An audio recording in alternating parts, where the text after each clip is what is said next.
안녕하세요. 성경의 얕은 지식입니다. 지난주에 인사를 못 드렸네요. 2주 만에 여러분들과 인사를 나눕니다. 새해 잘 보내셨나요? 일단 새해 복 많이 받으시고 네, 더욱더 이번 한 해도 더 건강하시고 또 예수 그리스도 안에서 복된 날들을 누리셨으면 좋겠습니다. 자, 제가 저번 주에 어디 갔다 왔냐면요. 네, 스위스 다보스 포럼이라는 곳에 갔다 왔습니다. 네, 거기서 제가 찬양을 올렸습니다. Amazing Grace를 찬양을 올렸는데요. 제가 이 영상을 이제 오늘 찍으면서 사실 어제 제가 좀 쉬면서 영화를 좀 봤어요. 영화를 봤는데 핵소고지라는 영화 혹시 보셨나요? 네, 그거를 이제 다시 제가 보게 됐습니다. 그래서 펑펑 울면서 또 봤어요. 근데 거기에 이제 일본에 핵소고지라는 이제 고지대가 있어요. 근데 거기 그 고지대에서 이제 싸우는 족족 이제 미군들이 죽는 겁니다. 왜냐하면 이제 워낙 고지대에 있고 또 이렇게 사람들이 이렇게 숨어서 이렇게 공격을 하기 때문에. 근데 거기에 이제 이병으로 나오는 도스라는 사람이 주인공이에요. 근데 이 사람이 어떤 사람이냐면 이제 하나님 앞에 서원을 한 거예요. 자기는 총을 절대로 손에 쥐지 않겠다라고 서원을 한 사람인데, 아니 군인이 총을 안 가지고 싸우지 않으면 도대체 뭘 갖다 싸우겠어요. 그러니까 이제 뭐 군대에서 난리가 난 거죠. 너 이럴 거면 그냥 나가라. 뭐 편안하게 살지. 왜 굳이 군에 들어와서 생활을 하려 그러냐. 근데 고집을 부리는 거예요. 총을 안 쓰지만 자기는 군인으로 일을 하고 싶다는 거죠. 그러니까 이제 뭐 군대에서 왕따를 당하는 입장입니다. 근데 이 사람은 하나님 앞에 서원을 한 거예요. 저는 총을 쏘지 않고 그래도 싸우겠습니다.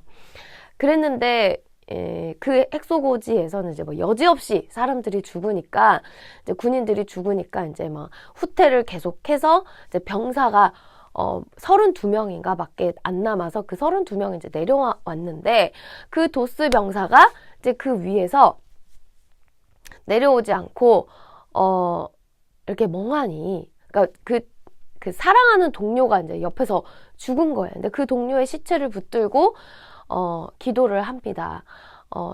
주님의 음성이 들리지 않습니다. 더 이상 들리지 않습니다.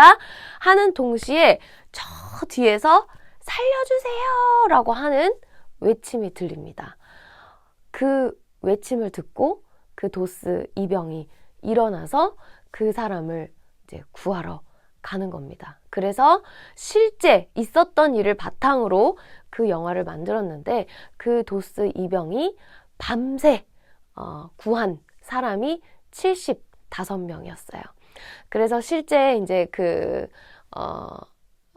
도스 이병으로 나왔던 그분이 이제 맨 마지막 영화의 끝에 이렇게 얘기를 합니다. 하나님 앞에 기도했습니다.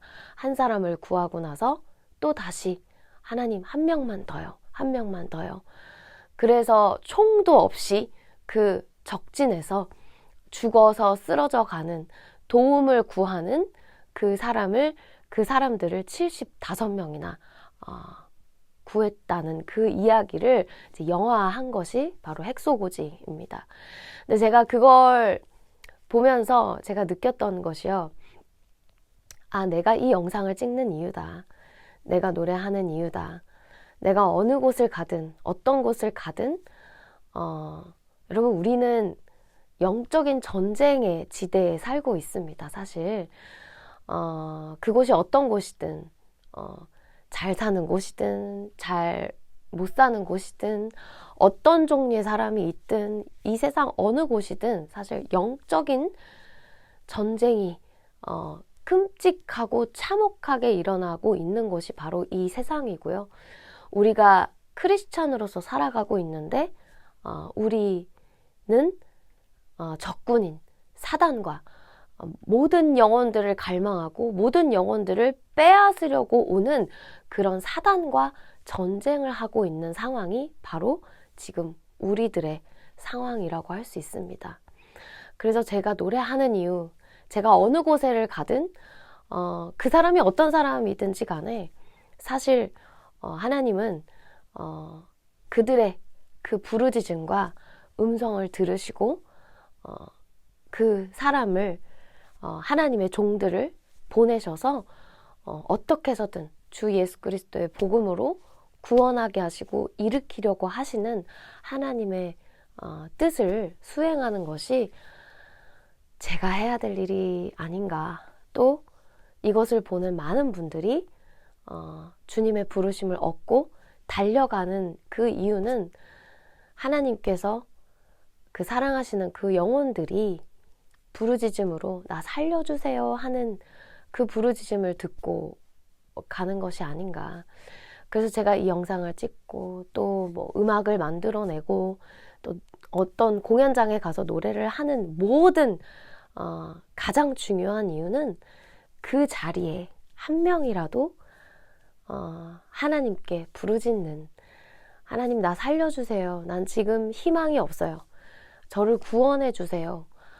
구원받아야 할 그 영혼이 있기 때문에 하나님이 우리를 보내시고 또 노래하게 하시고, 또 어떤 분들은 직장 생활을 하게 하시고, 또 어떤 사람들은 저와는 다른 재능과 달란트로 그 일을 하게 하시는 게 아닌가라는 생각이 듭니다.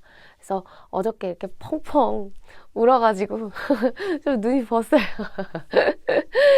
예. 그 모든 이유가 이 영상을 찍고 여러분들과 소통하고 또 제가 곡을 만들어내고 또 사람을 키워내고 하는 그 모든 일의 목적은 딱 하나입니다. 자식을 살려내고 싶어 하시는 하나님의 마음이 그 이유입니다. 하나님은 다른 거 생각하실 겨를이 없으세요. 무조건 살려야 하니까. 네, 그래서 여러분들도 기억해 주시고 함께 기도하시고, 또 이 영상을 보시는 많은 분들이 하나님의 부르심을 입어서 주님이 정말 안타까워 하시는 그 영혼들을 향해서 달려가시는 또 저의 동역자들이 되셨으면 좋겠네요. 네. 아이고, 말이 길어졌습니다. 이제 사사기 시작하는데요. 이제 이번에는 삼손을 살펴볼 차례입니다. 여러분, 삼손이요, 참 되게 그 성경에서 많이 다루는, 또 영화로도 많이 이렇게 나오는 인물들 중에 하나입니다. 왜냐하면 삼손의 그 일대기와 그 태어나는 출생부터가 좀 되게 신기하잖아요. 단지파에서 나온 사사 중에 한 명입니다. 마노아라는 사람이 있었는데 이제 그 두 부부가 오랫동안 아이가 없었어요. 근데 하나님의 사자가, 여호와의 사자가 나와서 너희들한테 아이가 오랫동안 없었던 거 안다. 근데 내가 너희에게 아이를 주겠다 라고 말씀하시면서 이 아이는 나실인, 이거를 나자라이트라고 얘기를 합니다. 나자라이트. 여러분 어서 많이 들어보지 않았나요? 예, 나사렛.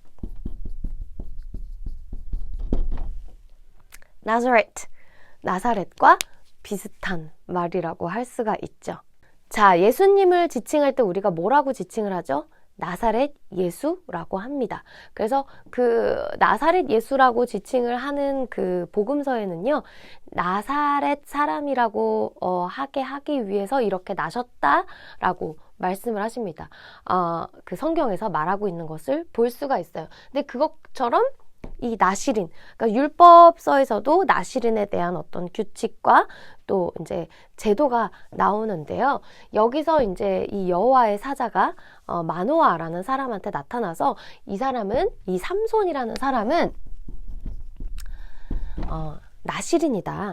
그래서 독주나 포도주를 마시지 말고 포도나무에서 난 것을 먹게 하지 말아라. 그리고 머리에 삭도를 대지 말아서, 머리카락을 자르지 말아서 여호와의 힘이 그 사람에게 있게 하라. 여호와의 은총이 그 사람에게 있게 하라 라고 얘기를 합니다. 그러고 나서 이제 막 이제 신기한 거예요. 그래서 이제 막 이 사람이 여호와의 사자인 줄을 모르는 거죠. 왜냐하면 이제 사람의 모습으로 나타났으니까. 근데 이제 그 사람의 모습으로 나타났으니까 이제 당신의 이름이 뭐냐고 물어봅니다. 그래서 거기서 그 사람이 뭐라고 얘기하냐면 기묘자. 근데 이제 우리가 예수님을 지칭할 때 기묘자라, 모사라 라고 얘기를 합니다. 그러니까 그 나타나셨던 모습이 이제 예수님이셨겠죠. 근데 그 예수님이 이 삼손은 나시린이니까 포도주나 독주를 마시게 하지 말고 부정한 것을 먹게 하지 말아라 라고 얘기를 합니다. 그래서 이제 지켜야 될 것들을 가르쳐 줘요. 그래서 이제 이 사람이 이제 사람인 줄 알고 이제 그 마노아랑 그 와이프가 이제 이렇게 음식을 이렇게 막 차려가지고 앞에다 갖다 주니까 하늘에서 불이 내려와갖고 이 음식과 이제 이 사람을 다 이렇게 이 기묘자라는 이분이 이제 막 없어지는 거예요. 그러니까 우리가 하나님을 봤구나. 우리가 죽게 됐다. 어떡하냐. 막 마노아가 그러니까 그 와이프가 지혜롭게 이렇게 얘기를 합니다. 만약에 죽이실 것 같았으면은 우리 진작에 죽었다. 근데 우리가 지금 살아있는 거 봐라. 그래서 이제 잉태를 하게 되고 그리고 그 아이를 낳아서 삼손이라고 이름을 짓고 그랬는데 이 삼손이 이제 자라면서 하나님의 복이 임했다라고 얘기를 합니다. 그리고 그 이제 어느 장소에 가서 여호와의 영이 그를 움직이기 시작했다라고 얘기를 합니다. 자, 여러분, 이 탄생 과정과 또 그 탄생 후에 이뤄지는 일들이 참 비슷한 데가 있다라고 우리가 느낄 수 있어요. 자, 어디냐? 세례 요한과 예수님입니다. 자, 여러분, 제가 이제 이거를 보면서 살펴봤어요. 성경을 살펴봤는데 날 때부터 얘는 모든 인생이 하나님 앞에 드려진 바 된 사람이다 라고 미리 하늘에서부터 지정을 해주고 그리고 복이 임하고 여호와의 영이 임하는 그런 과정. 자, 이거를 더 구체적으로 하면 자, 여호와의 사자가 미리 얘기를 해줍니다. 얘는 어떤 사람이 될 거야 라고 얘기를 합니다. 그래서 잉태를 해요. 근데 잉태를 하는데 불가능한 상황에서 잉태를 해요. 오랫동안 뭐 아기가 없었던 사람인 거 보면 뭐 임신이 가능했던 사람들이 아니었겠죠. 그랬는데 임신을 하게 되고 아이를 낳게 됩니다. 근데 남자아이를 낳아요. 출산을 했는데 보니까 나중에 하나님의 영이 임했다. 자, 세례 요한도 빈들에 갔을 때 하나님의 영이 임해서 자라게 되고요. 예수님도 세례를 받고 난 후에 하나님의 영이 임함으로 일을 하기 시작합니다. 그러니까 일을 하기 시작한 때는 언제냐? 여호와의 영이 임했을 때 일을 합니다. 자, 이삭의 경우가 잉태를 하지 못하는 상황에서 하나님이 말씀을 하셔서 잉태를 하게 되고 출산을 하게 됩니다. 자, 여기서 공통적으로 나타나는 부분이 무엇이냐? 복입니다. 복. 자, 이 삼손이 되게 이 사사 시대들에 있는 사사들 중에서 굉장히 중요한 이유가 바로 이 부분이에요. 세례 요한이 난 과정, 예수님이 난 과정과 굉장히 비슷한 과정을 거쳐서 삼손이 납니다. 근데 이 사람이 무엇을 했냐? 여호와의 영이 임했을 때 싸워서 이기게 되고 이스라엘 백성들을 구원합니다. 자, 하나님이 계속 이런 일들을 왜 일어나게 하시느냐? 결국 예수님의 구원이 무엇인가를 알려주시기 위해서 사사들을 통해서 이렇게 구원하셨더라 라고 계속 말씀을 하십니다. 근데 이 삼손의 경우는 굉장히 특이하게도 앞선 그 사사들에게는 없던 일들이 일어나요.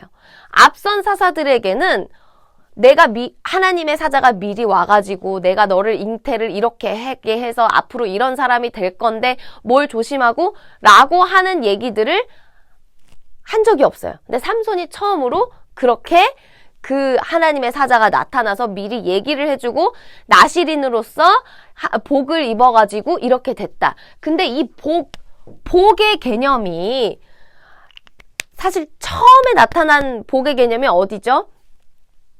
네, 아담에게 복을 주어서 또 노아에게 복을 주어서. 자, 그런데 아브라함에게 복을 주시겠다라고 약속을 하셨고 그 복의 그 줄기가 어디로 내려와요? 이삭으로 내려옵니다. 그래서 이삭을 하나님 말씀하시는 거예요. 모든 만민이 너로 인하여 복을 받게 하기 위해서 내가 너에게 복을 주는 거야. 자, 그 약속이 정말로 실현되는 때는 언제죠? 예수님이 탄생하셔서 그 예수 그리스도를 통해서 구원하시는 복, 그 복을 온 천하 만민이 얻게 되는 그 줄기를 얻기까지가 바로 예수님까지 오는데 그 복을 알게 하시기 위해서는 어떤 훈련이 필요하느냐? 자, 구원이 뭔지를 알아야 되는 거예요. 구원이 뭔지를. 자, 이 구원이 무엇이냐? 이 삼손이 싸워서 이기게 되는 과정 중에 이스라엘 백성들이 이제 어떤 그 말을 하게 되냐면, 자, 삼손이 이제 약한 게 뭐냐면 여자한테 약해, 여자한테. 처음에 이제 취했던 여자가 블레셋 여자 딥나. 근데 이거는 좀 순전히 약간 이제 좀 전략적인 결혼이었습니다. 그 블레셋 사람들 소굴로 들어가야 이제 블레셋을 이렇게 멸할 수 있으니까. 자, 이 딥나라는 여자를 만나서 어떻게 하냐면, 이제 결혼을 하려고 이제 가는데 중간에 사자를 만난 거예요. 사자를 그냥 이렇게 찢어버린 거예요. 그리고 이제 찢어버렸는데, 보니까 나중에 이렇게 돌아와서 보니까 그 사자 시체에 이렇게 벌들이 이렇게 그 꿀을 만들어 놓은 거예요. 그래서 그 꿀을 갖다가 이제 부모님을 갖다 드린 거죠. 그래서 삼손이 이제 꾀를 냅니다. 그 블레셋 사람들의 풍습 중에 이제 결혼식을 하면 이렇게 같이 모여서 이제 파티를 하는, 그 결혼식 전에 파티를 하는데 그 파티 때 이제 그 청년들이 이렇게 30명 정도 모여들어요.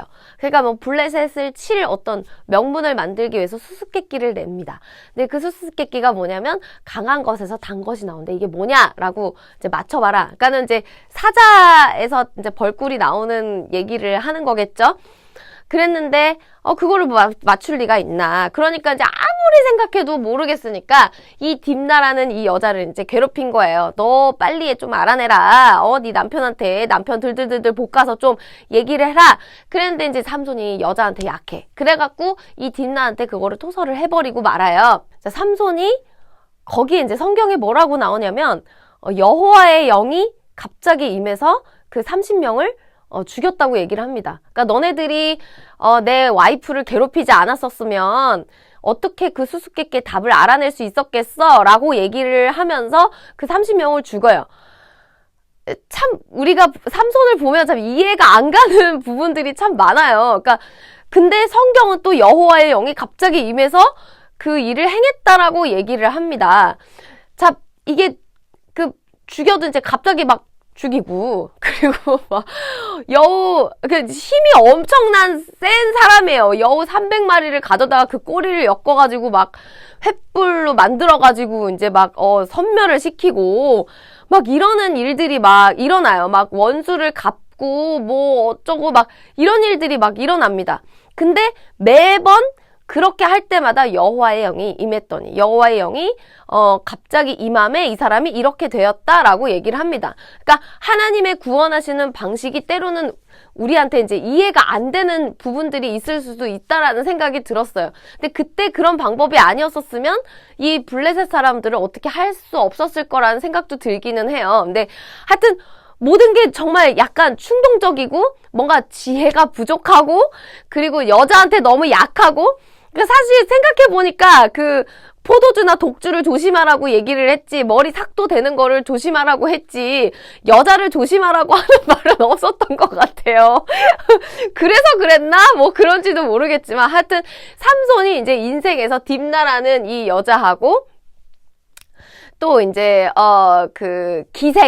기생한테 들어가고 또 나중에 들릴라라는 여자를 진짜 이렇게 사랑하게 됩니다. 그러니까 이 세 명의 여자 때문에 사실은 인생이 망가지는 거죠. 이 삼손 자기만 괴로우면 되는데 이게 이 딥나라는 이 여자 때문에 이런 일이 생겼다라고 생각을 하고 이 블레셋 사람들이 딥나와 그 아버지를 불살라서 죽여버립니다. 그러니까 이제 이 삼손이 화가 나가지고 거기를 그냥 갖다가 섬멸을 시켜버려요. 그러니까 이제 거기서 이제 전쟁이 일어나는 거예요. 블레셋 사람들이 군대를 모아갖고 삼손을 죽이자. 그리고 이제 쫓아오게 되는데, 그 쫓아온 곳이 이제 에브라임 지역이에요. 근데 그 에브라임 사람들이, 야, 지금 우리가 블레셋의 지배를 받고 있는 게 안 보이느냐? 자, 아까 말씀드렸던 그 구원의 개념. 그 구원의 개념이 무엇이냐? 우리는 사단의 세력에 지배를 받고 살아갈 수밖에 없었던 존재들입니다. 없는 존재들입니다. 왜? 우리가 죄를 지었기 때문에, 그 죄 때문에 사단의 권세 아래서 얽매여서 사는 거예요. 고통받으면서 사는 거예요. 근데 그 고통 속에서 구원해 주시는 분이 누구시냐? 바로 예수님입니다. 그 죄에서 우리를 건지시고, 그 죄에서 건지심으로 인해서 사단의 세력으로부터 우리를 구원하시고 건지시는 분이 예수님이라는 것을 가르쳐 주시기 위해서 이 모든 일들이 일어나게 하시는 거예요. 블레셋이 우리를 통치하고 다스리는지를 너는 알지 못하느냐라고 삼손에게 얘기를 합니다. 그래서 우리가 너를 내줘야겠다. 그래서 이제 결박을 해갖고 이제 그 블레셋 사람들한테 내주는 거예요. 왜냐면 자기네들이 죽기 싫으니까. 근데 어차피 삼손이 힘이 있다는 걸 알기 때문에 그 사람을 내줘요. 그러니까 이 모습도 예수님이 십자가를 지시고 결박당해서 죽음을 당하신 그 모습이랑 굉장히 비슷하다는 걸 우리가 볼 수 있어요. 근데 이제 삼손이 결박을 당했는데 뭐 이 사람이 뭐 그 결박에 뭐 쉽게 당할 사람입니까? 딱 넘겨주자마자 밧줄을 풀고 나귀 턱뼈로 1000명을 죽여버립니다. 그러니까 이제 이 블레셋 사람들이 이제 막 이 삼손을 어떻게 할 수가 없는 거예요. 한 번에 1000명을 어떻게 1대 1000으로 싸워서 이긴 거예요. 그래서 나중에 이제 이 들릴라라는 여자를 사랑하게 됐을 때 이 들릴라라는 약점을 통해서 그 블레셋 사람들이 삼손의 약점이 뭔지를 알아내라. 그래서 결국에는 이 삼손이 들릴라한테 비밀을 말을 해버리고 말아요. 내 머리에 삭도를 대면 내가 힘이 약해진다. 그래서 이제 이 삼손이 결국에는 머리가 잘리게 되고 머리카락이 잘리게 되고 이 블레셋 사람들이 삼손을 데려다가 두 눈을 빼가지고 이렇게 맷돌을 돌리게 해요. 그래서 우리의 신 다곤이 이겼다라고 얘기를 하면서 저거 봐라, 우리 블레셋 죽이게 했던 블레셋 사람들을 죽였던 저놈이 저렇게 노예처럼 저러고 있다라고 얘기를 했는데, 그 얘기를 듣고 삼손이 이렇게 얘기합니다. 하나님, 내가 잘못했으니까 마지막으로 내가 이들에게 원수를 갚게 해주십시오. 그래서 그 블레셋 사람들이 잔치하고 있는 큰 어떤 그 지대가 있었나 봐요. 이제 거기 그 집의 기둥을 잡고 오른쪽의 기둥 또 왼쪽의 기둥을 잡고, 그리고 이 집을 무너뜨려서 거기에 있는 사람들을 다 죽입니다. 그래서 삼손이 살았을 때 죽였던 사람들보다 그렇게 마지막으로 그 집을 무너뜨리게 해서 죽였던 사람들이 더 많았더라라고 얘기를 합니다.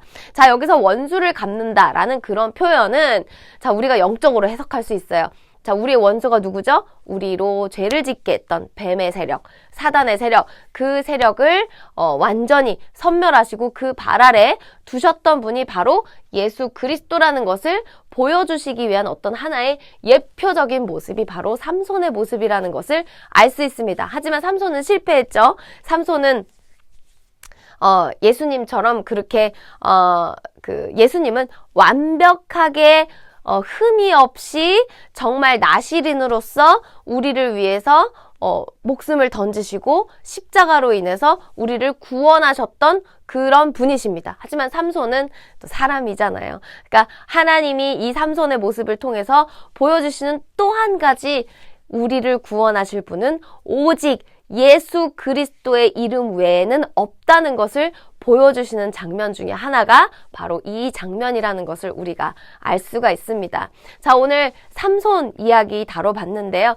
자, 삼손을 통해서 우리가 알 수 있는 건 예수님은 나시른으로서 처음부터 태어나면서부터 죽는 날까지 하나님 앞에 모든 삶의 모든 순간을 들이셔서 우리를 구원하시기 위해 십자가에 내어주신 바가 되고, 그리고 실질적으로 우리를 죄에서 구원해 주셨다라는 것을 여기서 살펴볼 수 있습니다. 우리가 예수 그리스도를 알기 위해서 여러분 우리가 구약을 공부한다라는 거, 그리고 그 하나님의 그 심장은 한 사람이라도 더 구원하는 데 있다라는 것을 여러분들이 꼭 아셨으면 좋겠습니다. 우리가 그리스도인으로서 예수 그리스도의 이름을 믿는 이유, 그것은 내가 먼저 구원을 받고 그 구원받은 자가 또 예수 그리스도라는 복을 전달하고 구원을 전달해서 한 사람이라도 더 사단의 세력에서 얽매여서 자유하지 못한 그 사람들을 건지기 위함에 있다라는 것을 여러분들 꼭 기억하셨으면 좋겠습니다. 제가 마지막으로 기도하고 마칠게요. 아버지 하나님, 오늘 우리가 삼손에 대해서 알아봤습니다. 하나님, 우리는 삼손처럼 연약합니다. 참으로 연약한 것이 많은 사람들입니다. 주님, 그러나 우리가 완벽하게 흠없으신 예수 그리스도의 의로우심을 힘입어 우리가 예수 안에서 구원받은 줄로 믿습니다. 그 죄에서 우리가 자유하게 된 줄로 믿습니다. 주님, 우리가 이 죄에서 자유케 되는 이것이 죽는 날까지 이어져서 마지막에 정말 그 죽음의 끝에서 예수 그리스도의 구원을 보고 영원한 주님의 나라에 들어갈 수 있는 힘을 얻을 수 있도록 주여 도와주시옵소서. 이 모든 말씀 주 예수 그리스도 이름으로 기도드렸습니다. 아멘. 여러분, 이번 한 주도 정말 멋지게 예수 그리스도의 복을 꽉 붙들고 한 사람이라도 예수님의 이름을 알게 하시고 또 구원하시는 그런 일들이 있기를 바라면서 우리 다음 주에 하게 될까요? 제가 막 일을 계획해서 막 하는 그런 스타일이 아니어서 진짜 주님이 주신 대로 이것이 저의 계획입니다. 네, 여러분들 다음 주에 될 수 있으면 뵙도록 노력할게요. 여러분 건강하시고요. 우리 다음 주에 봐요.